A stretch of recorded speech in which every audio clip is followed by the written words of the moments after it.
دیکھو اللہ تعالیٰ نے جو ہمیں قرآن میں آیات بتائی ہیں یہ سب ہمیں اللہ کی طرف کھینچتی ہیں کہ ہم اللہ کے بن کے رہیں، جیسا جیسے اللہ کہہ رہے ہیں ویسے کریں، اپنے عمل کو درست کریں۔ سورہ بقرہ میں اللہ کا ارشاد ہے لیس البر ان تولوا وجوہکم قبل المشرق والمغرب ولکن البر من آمن باللہ والیوم الآخر والملائکۃ والکتاب والنبیین۔ فرمایا ادھر ادھر منہ کر لینا یہ کوئی نیکی نہیں ہے، اصل نیکی یہ کہ پہلے اپنا ایمان درست کرو اور پھر وَأَقَامَ الصَّلَاةَ وَآتَى الزَّكَاةَ وَالْمُوفُونَ بِعَهْدِهِمْ، نماز قائم کرو، زکوٰۃ دو، معاہدوں کی پابندی کرو، اور وَآتَى الْمَالَ عَلَى حُبِّهِ، صرف اللہ سے محبت کی بیس پر ذوی القربى رشتہ داروں کو پیسے دو، رشتہ داروں کو پیسے دو، وَالْيَتَامَى یتیموں کو کھلاؤ، یتیموں پہ خرچ کرو، وَالْمَسَاكِينَ مسکینوں کو کھلاؤ، وَابْنَ السَّبِيلِ مسافروں پر خرچ کرو۔ الو نہ بناؤ مسافر کو کہ اس کو کیا پتا یہاں کے ریٹ کا تو الو بناؤ اس کو، ایسا نہیں، مسافروں کا خیال کرو۔ تو یہ چار قسم کے طبقے پر احسان کرو، اور نماز بھی قائم کرو اور زکوٰۃ الگ سے دو، اور والصابرین فی البأساء والضراء، کوئی پریشانی آئے تو صبر کرو، چاہے وہ مالی پریشانی ہو، فی البأساء والضراء جسمانی پریشانی، وحین الباس اگر میدان جنگ میں لڑنا پڑے تو میدان جنگ میں صبر سے لڑو۔ اولئک الذین صدقوا، اللہ فرماتے ہیں جن لوگوں کی یہ صفات ہیں یہ ہیں سچے ایمان کے دعوے میں۔ ہم لوگوں نے اسلام کو بھی ایک یعنی یوں سمجھیں کہ ایک فیشن ہوتا ہے نا، مختلف قسم کے موسموں میں مختلف قسم کی ایکٹیویٹیز ہوتی ہیں، محرم میں ہمارے ایک نئی قسم کی ایکٹیویٹیز ہوتی ہیں، ربیع الاول میں الگ قسم کے مسلمان بنے ہوتے ہیں ہم لوگ، ٹھیک ہے نا۔ تو یہ 2 مہینے خاص طور پر ایسے ہیں جس میں یہ 2 مہینے کی جتنی ہماری ایکٹیویٹیز ہیں وہ سب ہم اخپل طریقے سے گزارتے ہیں، جس طرح اللہ اس کے رسول نے بتایا اس طرح سے نہیں گزارتے۔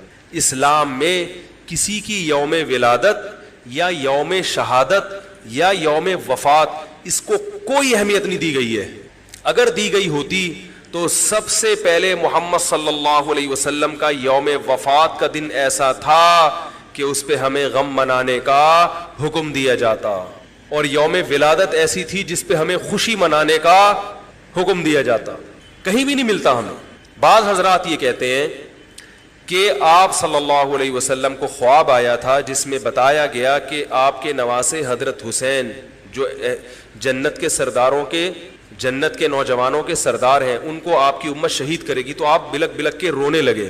اس سے بعض لوگ استدلال کرتے ہیں دیکھو غم حسین میں رونا چاہیے، تو یاد رکھو نبی صلی اللہ علیہ وسلم کو جب اطلاع ملی آپ کو غم ہوا آپ روئے، تو جب بھی کوئی غم کسی کو پہنچتا ہے اس کی آنکھوں سے آنسو نکلنا یہ نیچرل ہے، تو ایسی خبر کو سن کے آپ کو رونا آ جائے تو یہ سنت ہے، اس میں کوئی حرج نہیں ہے۔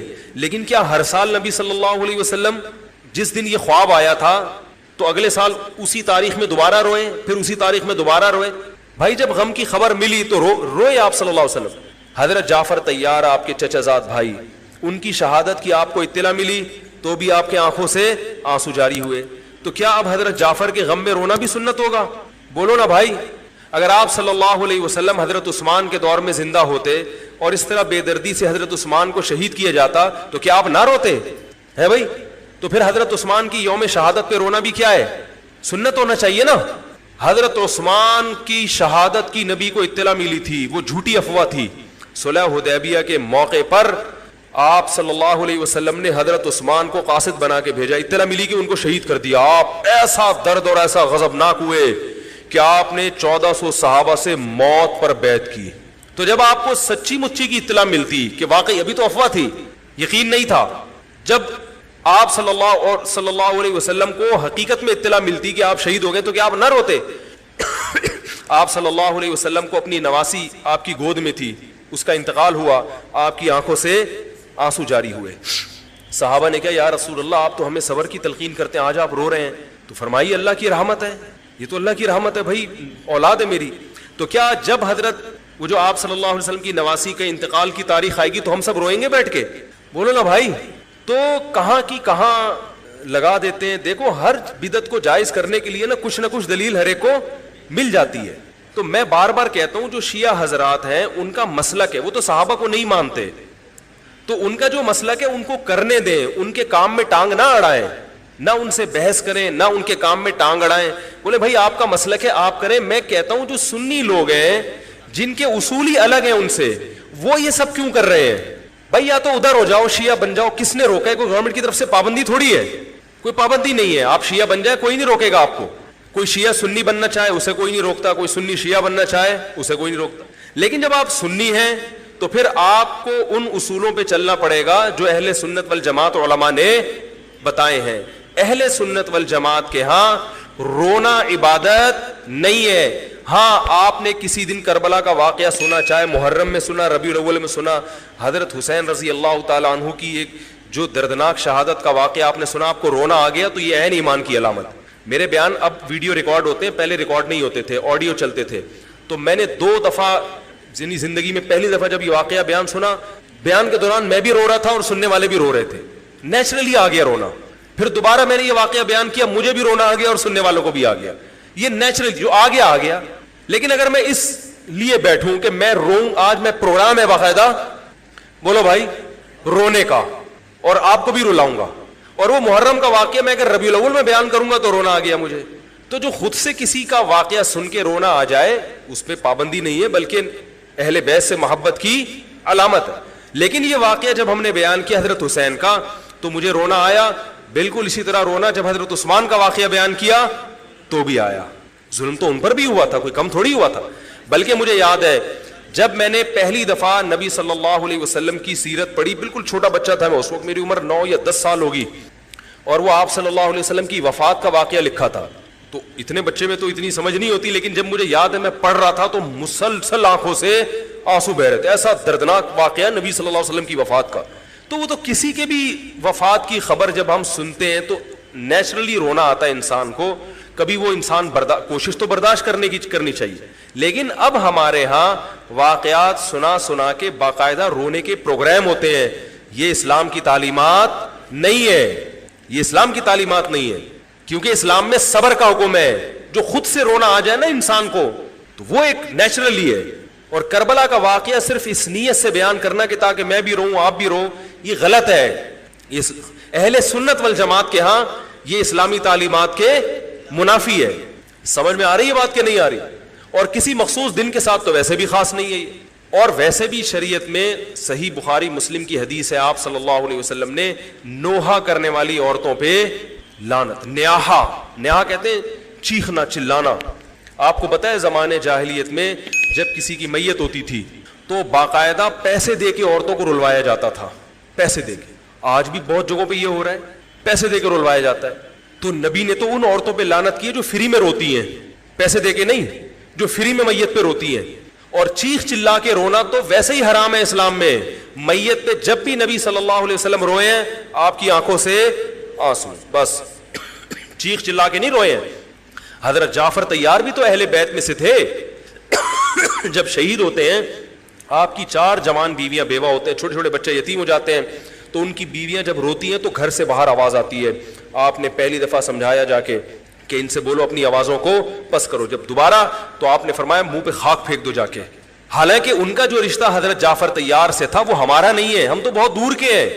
اہل بیت سے جو جتنا ان کی بیویوں کا رشتہ ہے اتنا تو ہمارا نہیں ہے نا.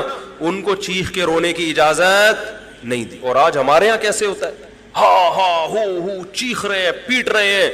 گریبان چاک کرنا اسلام میں حرام ہے روتے ہوئے. گریبان چاک کرنا اس پہ لعنت ہے نبی صلی اللہ علیہ وسلم کی. تو آج گریبان بھی چاک ہو رہا ہے, رو بھی رہے ہیں, پیٹ بھی رہے ہیں. تو بھائی وہ شیعہ حضرات کا ایک مسلک ہے, ان کی رائے ہے, ان کو ان کی رائے پہ چلنے دو.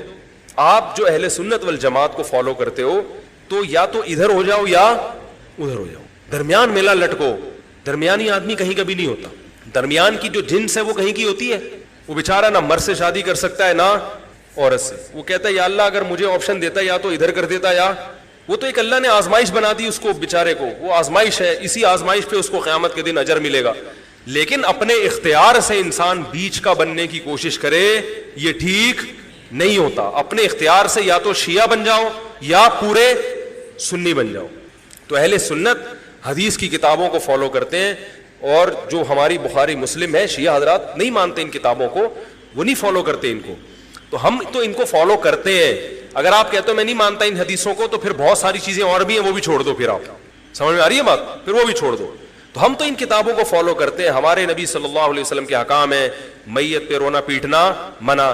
جب حضرت حسین رضی اللہ تعالی عنہ کا قتل ہوا ہے کربلا میں, اور یقیناً یہ بہت بڑا بدترین ظلم تھا تاریخ کا, تو حضرت جو آپ کے اہل بیت جو باقی بچ گئے تھے ان کا کیا ری ایکشن تھا, جو صحیح اسناد سے جو چیزیں ثابت ہیں ان کا کیا ری ایکٹ تھا. کیا امام زین العابدین نے اس طرح سے نوحے کیے تھے کہ آپ نے سینوں کو پیٹا تھا؟ انہوں نے صبر کیا تھا انہوں نے اور یہی اہل بیت کی شان تھی.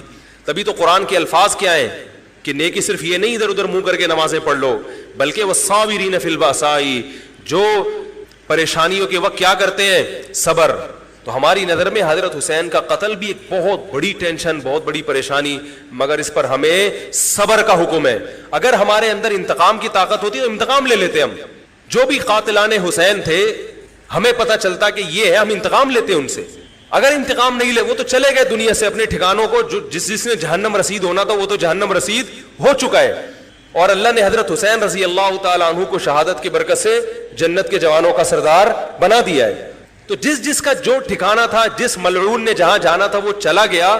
اب قرآن کیا کہہ رہا ہے, تلک امۃ قد خلت. جہاں بھی قرآن ایسے واقعات بیان کرتے یہ قوم تھی جو گزر گئی, لہا ما کسبت, جس نے جو کیا اس کا بدلہ ملے گا, ولکم ما کسبتم, تم اب تمہارے اعمال اللہ دیکھے گا. اعمال کا مطلب دیکھے گا جن چیزوں کو اللہ نے حلال کیا تم اس پر عمل کرتے ہو, جن چیزوں کو حرام قرار دیا اس سے بچتے ہو کہ نہیں بچتے, یہ چیزیں دیکھی جائیں گی. تو محرم کے ایک الگ, ہمیں محرم نبی صلی اللہ علیہ وسلم کی زندگی میں ہمیشہ آیا ہے, اس میں کیا احکام ہے. محرم میں آپ نے نکاح بھی کیا ہے, محرم منحوس نہیں ہے, محرم تو اشہر حرم میں سے ہے, برکت والا مہینہ ہے, اس میں جو کام کیا جائے گا اس میں برکت ہوگی. اس میں شادی بیاہ کریں گے اس میں انشاءاللہ برکت ہوگی, اس میں کوئی اور عبادت کریں گے اس میں برکت. نبی صلی اللہ علیہ وسلم نے محرم کی الگ فضیلت بیان کی کہ اس میں عبادت کا ثواب, محرم کے روزوں کا ثواب عام مہینوں سے زیادہ ہے. تو یہ سب ہماری شریعت کی تعلیمات ہیں, تو ہمیں ایک طرف ہو جانا چاہیے, ہمیں اسی کو فالو کرنا چاہیے. ہاں یہ وہ دور نہیں ہے کہ آپ دوسروں پہ جا کے انگلیاں اٹھائیں, تم یہ کیوں کر رہے ہو, یہ کیوں, بس چھوڑ دو اس کو, جو جب اس کو سمجھ میں آئے گی تو آ جائے گا, نہیں آئے گی تو 73 فرقے ہیں نا, تو یہ آپ تھوڑی ختم کرو گے, یہ حضرت عیسیٰ علیہ السلام آ کے ختم کریں گے. تو جو کام عیسیٰ علیہ السلام کا ہے وہ خود کرنے کی کوشش بولو بھائی مت کرو. آپ دیکھو کہ ان میں جو صحیح ہے اس کو فالو کرو, باقی بھائی جیسا کر رہے ہو. ہمارے پاس نہ کوئی پولیس ہے نہ کوئی پاور ہے, پولیس بھی ہوتی تو بھی کچھ نہیں کرتی. ہم اگر پولیس میں ہوتے تو کیا کر لیتے. فساد ہوتا ہے ان چیزوں سے. افغانستان میں جب طالبان کی حکومت تھی, تو بھائی کون سی والی گھڑی صحیح ہے, میری گھڑی میں تو کیا ٹائم ہو رہا ہے, کبھی آگے چلیے, اچھا پھر ابھی بس اذان ہونے والی ہے, ٹھیک ہے بتا. تو کیا کہہ رہا تھا یار میں, وہاں افغان طالبان کی جب حکومت تھی 5 سال, تو انہوں نے بھی شیعہ کے امام بارگاہ کو ختم نہیں کیا تھا. سمجھ رہے بات, ایک حد بندی کر دی تھی, ختم نہیں کیا انہوں نے بھی شیعوں سے سلو کی تھی, مذاکرات کیے تھے. بھائی ٹھیک ہے آپ اپنی امام بارگاہ کے اندر جو آپ کی ایکٹیویٹیز ہیں آپ وہ کرو. حالانکہ کتنی پاورفل حکومت تھی, اس لیے کہ اتنی بڑی تعداد میں انہوں نے کہا بھائی ہم کیسے پابندی لگائیں, ایک ایسے ممکن نہیں ہے ہمارے لیے. تو گورنمنٹ کے لیے بہت سی چیزیں ممکن نہیں ہوتی, پابندیاں نہیں لگا سکتی گورنمنٹ. تو جو طالبان نہیں ختم کر سکے, حالانکہ طالبان سنی مسلک کے تھے اور وہ شیعہ بالکل ایک. میں نے وہاں امام بارگاہ میں اذانیں بھی سنی ہیں, ریڈیو پہ اذان آتی تھی امام بارگاہ سے, میں نے خود سنی ہے کہ بھائی میں یہ کہاں سے آ رہی ہوں, افغانستان. ہم محرم میں جو کچھ کر رہے ہیں, خدا کی قسم اللہ نے 1.25 لاکھ پیغمبروں کو اس کام کے لیے نہیں بھیجا کہ جو محرم میں یہ کرے گا وہ جنت میں جائے گا, جو یہ نہیں کرے گا وہ کہاں جائے گا, جہنم میں جائے گا. یہ جو کچھ آج کل ہو رہا ہے, حلیم کی دیگیں, سینہ پیٹنا, کالے کپڑے, سبیلے. میں ابھی آ رہا تھا گھر والوں کو پہنچا کے, تو 1 گھنٹے کا سفر ہم نے 3 سے 4 گھنٹے میں طے کیا. ادھر گئے تو وہاں سے روڈ بلاک, ادھر گئے تو وہاں سے روڈ بلاک, ادھر سے نکلے. میں سوچ رہا تھا یار یہ ہمارے پیغمبر کی تعلیمات یہ ہیں کہ جو راستے میں پڑا ہوا کانٹا نہیں اٹھاتا نا, تو وہ ایمان کے آخری درجے پہ بھی نہیں. کانٹے سے کتنی تکلیف ہوتی ہے, زیادہ سے زیادہ چبھ جائے گا, نکال کے پھینک دو, اور اس چبھنے سے گناہ بھی معاف ہوتا ہے. حدیث میں آتا ہے ایک کانٹا بھی چبھتا ہے تو ایک گناہ معاف ہوتا ہے. تو اس کانٹے کو جو نہ ٹریفک کو روک رہا ہے, لوگ اس کانٹے سے ٹاپ کے بھی گزر سکتے ہیں, اس سے گلی بند نہیں ہو رہی اس کانٹے سے.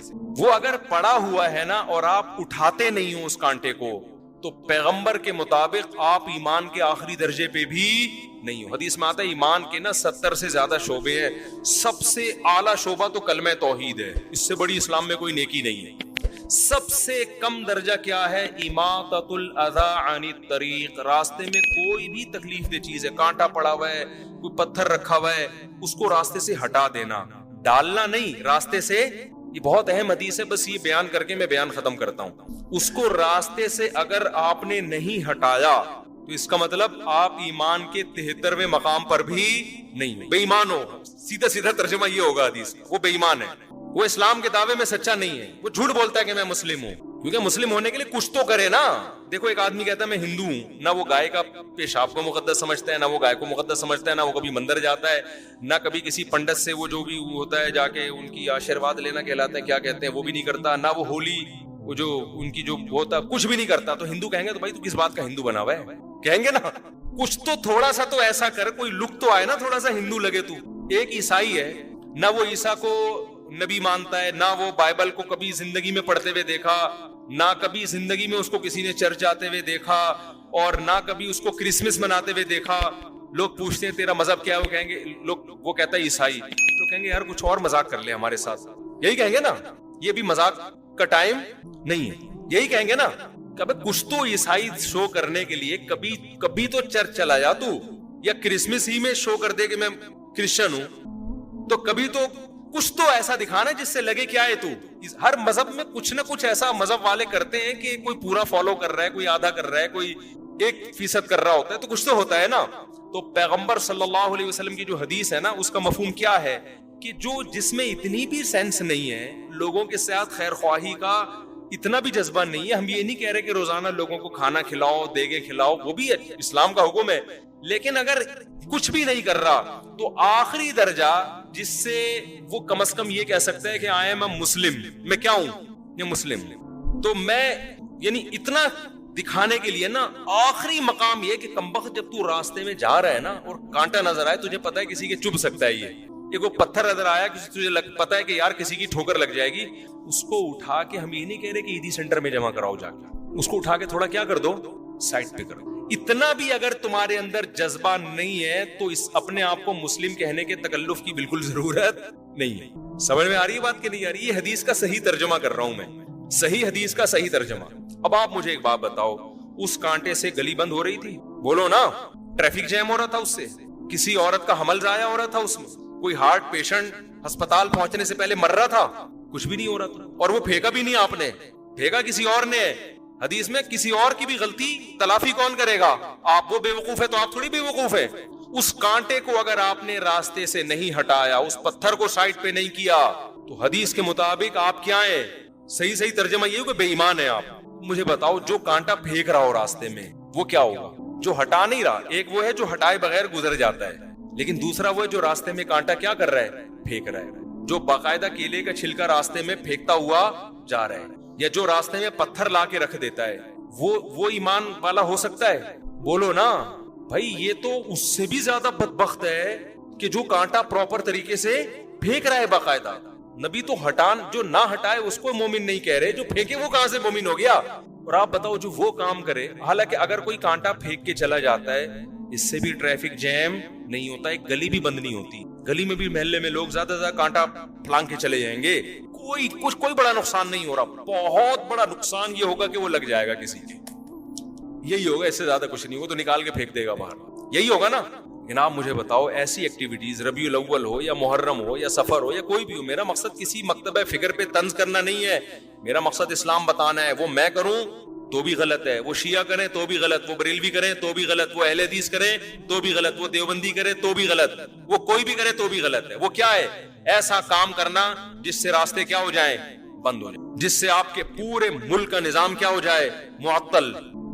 تو کیا یہ پیغمبر کی تعلیمات ہو سکتی؟ یہ ربیع الاول میں بھی غلط ہے۔ آپ جا رہے ہوتے ہیں، اچانک یہاں سے راستہ بند، پولیس والے کہہ رہے ہیں ادھر سے جاؤ، ادھر سے گئے وہاں سے راستہ بند، ادھر سے جاؤ، 1 گھنٹے کا سفر 2-3 گھنٹے میں، اور بعض دفعہ تو پہنچتے ہی نہیں ہے لوگ، راستے تو محدود ہے نا۔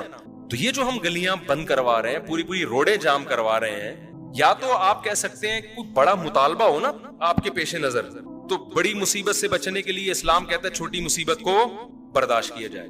آپ نے ملک میں انقلاب لے کر آنا ہے جی، آپ حکومت کے خلاف کوئی دھرنا دے رہے ہیں، بہت بڑا دھرنا، اور آپ کا خیال ہے کہ یہ حکومت باقی رہی تو ملک کا بیڑا غرق ہو جائے گا، یہ بڑے مفاد کے پیش نظر چھوٹا مفاد کیا جا رہا ہے؟ بولو، برداشت. جیسے گلی میں کنسٹرکشن کا کام ہو رہا ہے, روڈ ڈل رہی ہے, اس میں آپ پورا کنٹینر لا کے کھڑا کر دیا, اب متبادل راستہ دے دیا, کیونکہ بھائی روڈ بن رہا ہے نا, تو یہ بڑے مفاد کے پیش نظر آپ گلی بند کر رہے ہیں. تو اسلام کا اصول ہے بڑے فائدے کے پیش نظر چھوٹا نقصان برداشت کیا جاتا ہے. تو سیاسی سطح پہ کوئی سمجھتا, اول تو سیاسی دھرنے بھی صرف اپنے کرسیوں کے لیے ہوتے ہیں, لیکن اگر کسی ملک میں خیال ہے بھائی یہ گورنمنٹ کا گرانا ضروری ہے, اس کے لیے بڑا دھرنا دینا ضروری ہے, وہاں ہم اس کو اپریشیٹ کریں گے, یار یہ بہت بڑے مفاد کے لیے چھوٹا نقصان برداشت کیا جا رہا ہے. ربیع الاول یا محرم یا دوسرے مہینوں میں جو مذہبی رسومات ہونی, اس میں کون سا بڑا مفاد ہے ہمارے سامنے؟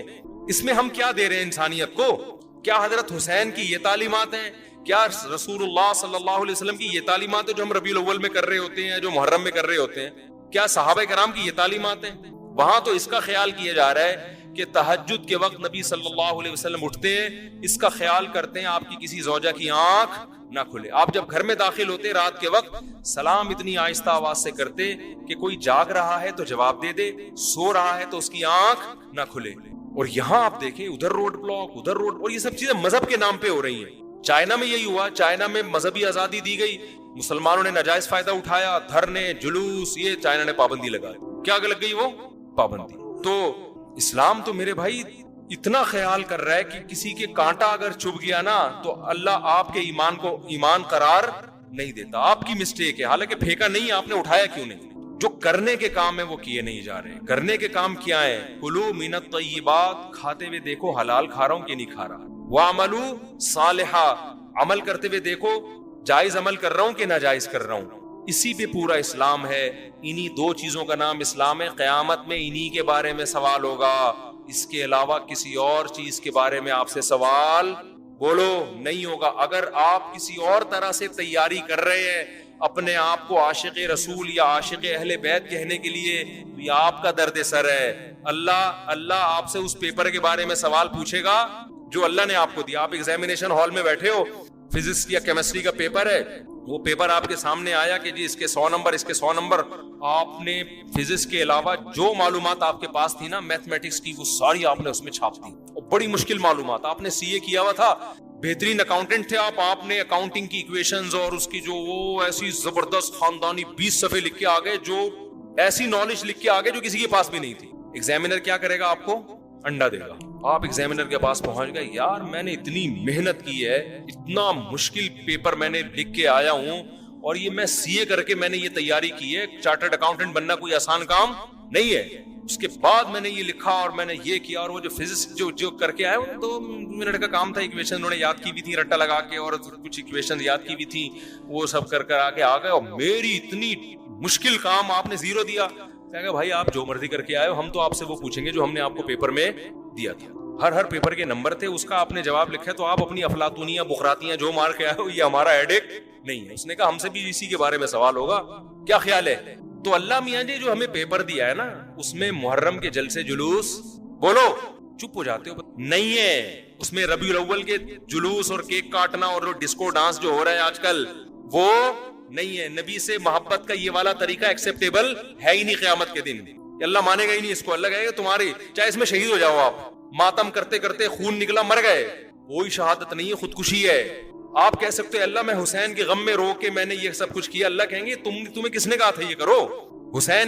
حسین کی محبت میں نے کب کہا تھا؟ میں نے کہا تھا حسین سے محبت میں حسین کو فالو کرو. حسین کی تو داڑھی تھی سیدنا حسین ابن علی رضی اللہ عنہ کی. حسین ابن علی رضی اللہ عنہ تو ظلم کے خلاف ڈٹ گئے, کمپرومائز نہیں کیا. اور ہم میں کتنے لوگ ظلم کر رہے ہیں, بیوی پہ ظلم, بچوں پہ ظلم, قوم پہ ظلم, ملک پہ ظلم. کتنے لوگ ہیں دفتروں میں ٹائم پہ نہیں پہنچتے اور تنخواہ پوری لیتے ہیں. یہ ریاست پہ ظلم کر رہے کہ نہیں کر رہے؟ ظالم بن کے آپ ماتم کر رہے ہو اور آپ یہ کہہ رہے ہو کہ حسین خوش ہو جائیں گے, نبی خوش ہو جائیں گے. نہ کوئی بھی خوش نہیں ہوگا میرے بھائی. ان حرکتوں سے شیطان خوش ہو سکتا ہے بدعت کی وجہ سے. وہ کہے گا تم نے اپنی آپ کو ایسی چیزوں میں کھپا دیا جس کا نہ تم کو دنیا میں کوئی فائدہ ہے اور نہ تم کو آخرت میں, بلکہ مزید گناہ اس لیے ہے کہ ان چیزوں سے غیر مسلم اسلام سے دور ہوگا. کبھی بھی غیر مسلم یہ منظر دیکھ کر اسلام کے قریب نہیں ہو سکتا. غیر مسلم مسجد میں آئے آپ کو نماز پڑھتا ہوا دیکھے اسلام سے محبت ہوگی. غیر مسلم آپ کا رمضان دیکھے, صبح سحری میں جاگنا, افطاری کا وقت, محبت ہوگی. غیر مسلم آپ کی قربانی دیکھے, غیر مسلم آپ کا نکاح کا نظام دیکھے, آپ کا فیملی سسٹم دیکھے, رشتہ داری جوڑنا دیکھے, باپ کی خدمت کرنا دیکھے, آپ کا حج دیکھے, آپ کا عمرہ دیکھے, اٹریکٹ ہوگا وہ دین کی طرف. آپ کا ماتم دیکھ کے اٹریکٹ ہوگا وہ, کہے گا یار یہ کیا وحشیانہ عمل ہے, یہ تو ہیومن رائٹس کے خلاف ہے. تو اس لیے اپنے آپ کو, چاہے شیعہ ہو چاہے سنی ہو, ایران میں بھی ماتم پہ پابندی ہے, پتہ ہے آپ کو, کھلے عام نہیں کر سکتے. آپ کو ان چیزوں سے اپنے آپ کو بچانا ہے. اور کلو من الطیبات, ہمیں جو اللہ نے پیپر دیا اس میں دو ہی چیزوں کا سوال ہوگا, کھا کیا رہا ہے, کر کیا رہا ہے. سمجھ میں آ رہی ہے بات؟ کھانا بھی کرنا ہی ہے, لیکن اللہ نے اس کو الگ سے بیان کر دیا نا, کیونکہ لوگ کرتے بہت کچھ اچھا ہے, کھانے میں ڈنڈی مار دیتے ہیں, اور کچھ کھاتے صحیح ہیں, کرنے میں کیا کر دیتے ہیں, ڈنڈی مار دیتے ہیں. کھاتے تو بڑا پاکیزہ حلال ہیں, کام غلط کر رہے ہوتے ہیں. تو اللہ نے اسلام کو دو لفظوں میں سمیٹ دیا, کھاؤ بھی حلال اور کرو بھی حلال, پاکیزہ کرو. یہ دو ہی سوال ہوں گے, 50 نمبر کے یہ سوال ہیں میرے بھائی, اس کے علاوہ تیسرا کوئی سوال, باقی اسی کے ذیلی سوالات ہیں, اسی کے ذیلی سوالات ہیں جن کے آنسر آپ کو دینے. اس کے علاوہ جو کچھ آپ کر رہے ہیں ربیع الاول یا محرم میں, حلیم میں, سبیلے لگا کے, ماتم کر کے, کالے کپڑے پہن کے, یا ربیع الاول میں ہرے ہرے بن کے, ناچ گانا کر کے, لائٹیں تمبو لگا کے, حلوے بانٹ کے, یہ سب آپ کا ہیڈ ایک ہے. اللہ اس سے متاثر نہیں ہوگا. آپ یہ کچھ کرتے ہوئے مر بھی جائیں, شہید بھی ہو جائیں, اللہ میاں نے اس کا اجر نہیں دینا. اللہ کہیں گے وہ پیپر ہے ہی نہیں جو میں نے دیا, تم اپنی طرف سے اخپل طریقے سے کر رہے ہو تو کرتے رہو, کوئی فائدہ نہیں. اللہ سمجھنے کی, عمل کی توفیق عطا فرمائے. دو لفظوں میں اسلام کو ڈیفائن کیا ہے کہ کلو من الطیبات, پاکیزہ کھاؤ اور عمل بھی پاکیزہ کرو. تو جو اصل بات میں یہ محرم ہی کے حوالے سے یہ آیت کا میں نے انتخاب کیا تھا کہ جب آپ پاکیزہ کام کریں گے اور پاکیزہ کھائیں گے تو اس سے آپ لوگوں کو اچھے لگیں گے اور لوگوں کا دل چاہے گا کہ آپ جیسے بن جائیں. سمجھ میں آ رہی بات؟ ایک مثال دیتا ہوں. دیکھو کوئی بھنگی ہو جو بیچارہ ہر وقت گندگی میں رہتا ہو, اسے آپ سمجھائیں کہ یار اچھی زندگی گزارو, صاف ستھرے ہو جاؤ. آپ نے کسی دن اس کو نہلا دیا, بہترین کپڑے ڈیٹول سے نہلایا, سروس کروائی, ظاہر ہے وہ اتنے دنوں سے ایک کام کر رہا ہے تو وہ سروس کے بغیر دھلے گا نہیں. سروس کروائی آپ نے اس کی, خوب نہلا دھلا کے اس پہ اسپرے چھڑک دیا آپ نے, اور 3 دن تک کنٹینیو یہی کام کیا, تو آپ مجھے بتاؤ اس کو برا فیل ہوگا یا اچھا فیل ہوگا؟ کہے گا یار بڑا مزہ آیا. اس کے دل میں اپنے کام سے نفرت پیدا ہونا شروع ہو جائے گی. تو اچھی چیز میں, اچھی طہارت میں, پاکی میں اللہ نے اٹریکشن رکھی ہے. جیسے صاف ستھرا آدمی اچھا لگتا ہے, گندا اچھا لگتا ہے, صاف ستھرا اچھا لگتا ہے, تو صاف ستھرے اعمال والا بھی انسان کو اچھا لگتا ہے. تو اللہ تعالیٰ نے اسلام کو جو ڈیفائن کیا دو لفظوں میں, اچھا کھاؤ اور عمل اچھا کرو. کیا مطلب؟ ایسا کام کرو کہ غیر مسلم تمہاری طرف مائل ہو کہ یار یہ بڑے اچھے ہیں. تو کوئی ایسی رسم اسلام میں جس کو دیکھ کر وحشت ہوتی ہو, اس کا مطلب ہے وہ اسلام, بولو بھائی, نہیں ہے. کوئی بھی آپ ایسا عمل کر رہے ہیں, لیبل اسلام کا لگا رہے ہیں, مگر اسے دیکھ کر غیر مسلم کو گھنٹوں سمجھانا پڑتا ہے یہ کیوں ہو رہا ہے, اس کا مطلب ہے کہ یہ اسلام, بولو نا بھائی, نہیں ہے. تو آپ مجھے بتاؤ محرم میں جو کچھ ہو رہا ہے, کیا یہ غیر مسلم کو اسلام کی طرف مائل کرے گا؟ یہ عمل ہے بھائی. یعنی کوئی غیر مسلم اسے دیکھ کے مسلمان ہوگا کہ یار ماشاءاللہ بڑا زبردست اسلام ہے. افسوس ہمیں اس پر ہے کہ دیکھو جن کا مسلک ہے, جن کا فقہ ہے, وہ جو کچھ کر رہے ہیں انہیں کرنے دو. اپنے بارے میں یہ فیصلہ کرو کہ ہم سنی ہیں یا شیعہ ہیں. فرقے شروع سے چلے آ رہے ہیں نا, شیعہ اور سنی, ختم کرنا تو ممکن نہیں ہے. تو حضرت عیسیٰ علیہ السلام جب نازل ہوں گے تو تلوار کی زور سے تمام فرقوں کو ختم کر دیں گے. تو جو کام عیسیٰ علیہ السلام کا ہے وہ خود کرنے کی کوشش نہ کرو, جو حضرت مہدی کا کام ہے وہ خود کرنے کی کوشش نہ کرو. ہم کسی فرقے کو ختم نہیں کر سکتے, لیکن ہم اپنے آپ کو ڈیفائن کر سکتے ہیں. ہم یہ بتا سکتے ہیں کہ ہماری رائے میں صحیح کیا ہے. تو میرے بھائی, نبی صلی اللہ علیہ وسلم نے فرمایا 73 فرقوں میں سے ایک جنتی ہے. تو یا تو ادھر چلے جاؤ, یا بولتے کیوں نہیں, ابھی نہیں بول رہے تو پھر عمل کیسے کرو گے, یا تو پورے ادھر چلے جاؤ یا پورے ادھر آ جاؤ. مجھے خدا کی قسم اس پر کوئی اشکال نہیں ہوتا کہ شیعہ لوگ ماتم کیوں کر رہے ہیں, شیعہ لوگ یہ سب کچھ کیوں کر رہے ہیں, وہ جو ہے وہ مرثیے کیوں پڑھ رہے ہیں. مجھے اس پر اشکال نہیں ہوتا. ان کے دلائل ہوں گے ان کے پاس, ان کے علماء ان کو بتاتے ہیں. وہ کب کہتے ہیں کہ ہم سنی ہیں؟ وہ کب کہتے ہیں کہ ہم صحابہ کو حجت سمجھتے ہیں؟ ایک چیز کا انہوں نے دعویٰ ہی نہیں کیا تو ہم ان پر وہ کیوں تھوپے ان کے سر پہ؟ لیکن میں آپ کی بات کر رہا ہوں، میں ان لوگوں کی بات کر رہا ہوں جو اپنے آپ کو سنی کہتے ہیں. تو بھائی پھر سنی ہو تو جو اہل سنت والجماعت کے جو چاروں مکاتب فکر ہیں، حنفی، مالکی، شافعی، حنبلی، اہل سنت کے ہیں نا، ان کی کتابوں میں کہیں بھی اس طرح کی کوئی چیز بولو بھائی نہیں ہے. ماتم کرنا اہل سنت کے ہاں جائز نہیں ہے. نبی صلی اللہ علیہ وسلم نے میت پر چیخو پکار کرنے کو حرام قرار دیا ہے. نوحہ کو جو میت پہ رونا پیٹنا ہوتا ہے، گریبان چاک کرنا، اس عمل پر آپ صلی اللہ علیہ وسلم نے لعنت فرمائی ہے. صحیح بخاری صحیح مسلم کی حدیثیں ہیں. حضرت جعفر طیار رضی اللہ تعالی عنہ نبی کے سگے چچا زاد بھائی میدان جنگ میں شہید ہوئے، 4 بیویاں بیوہ ہوئی ہیں، چھوٹے چھوٹے بچے یتیم ہو گئے. آپ نے ان کی بیویوں کو زور سے رونے کی اجازت نہیں دی. اتنا غضبناک ہوئے جب وہ باز نہیں آئے، آپ نے فرمایا ان کے منہ پہ خاک پھینک دو. حالانکہ بیوہ ہوئی ہیں، قابل ترس ہیں، لیکن چیخ کے رونے کی اجازت، حالانکہ وہ تو اہل بیت میں سے تھے. حضرت جعفر طیار ظلمن شہید ہوئے تھے. ہماری نظر میں حضرت حسین رضی اللہ تعالی عنہ کا قتل کربلا میں یہ تاریخ کا بدترین ظلم، اس لیے بدترین ظلم کہ آپ غیر مسلموں کے ہاتھوں شہید نہیں ہوئے، بلکہ ان لوگوں کے ہاتھوں شہید ہوئے جو اپنے آپ کو مسلمان کہتے تھے، اور مسلمانوں کی قیادت اس وقت ان کے ہاتھ میں تھی، حکومت ان کے ہاتھ میں تھی. لیکن اس ظلم پہ اہل سنت والجماعت کے ہاں جو سنی ہیں، ان کے چاروں مکاتب فکر کے ہاں نہ رونے پیٹنے کی اجازت، نہ نوحہ کرنے کی اجازت، اور نہ میرے بھائی ماتم کرنے کی اجازت. میرے بھائی آپ لوگ اللہ کا واسطہ محرم میں مرثیے نہ لگائیں. ہر گاڑی میں کوئی نوحہ چل رہا ہے، کوئی شیعہ ہے تو ٹھیک ہے وہ کرے. سنیوں پہ یہ کام زیب نہیں دیتا، کیونکہ یہ منافقت ہے. پتہ ہی نہیں چل رہا آپ ادھر ہو یا آپ ادھر ہو، آپ کا مسلک کہیں نہیں پتا چل رہا. ہمیں ایک مسلک کو فالو کرو. ہمارے ہاں محرم منحوس مہینہ نہیں ہے، ہمارے ہاں محترم مہینہ ہے، مبارک مہینہ ہے. امہات المومنین میں سے بعض کی اس مہینے میں شادی ہوئی ہے. ہم شہادت کو نحوست نہیں سمجھتے. 10 محرم پہلے سے مبارک تھا، حضرت حسین کی شہادت کی وجہ سے اور مبارک بن گیا، منحوس نہیں بنا. شہادت مبارک عمل ہے، منحوس نہیں ہے. ہم اس مہینے میں کالے کپڑے نہیں پہنیں گے. ہم اس مہینے میں خوشیاں منانے کو جائز سمجھتے ہیں. لوگ کہتے ہیں ان کو حسین سے محبت نہیں ہے.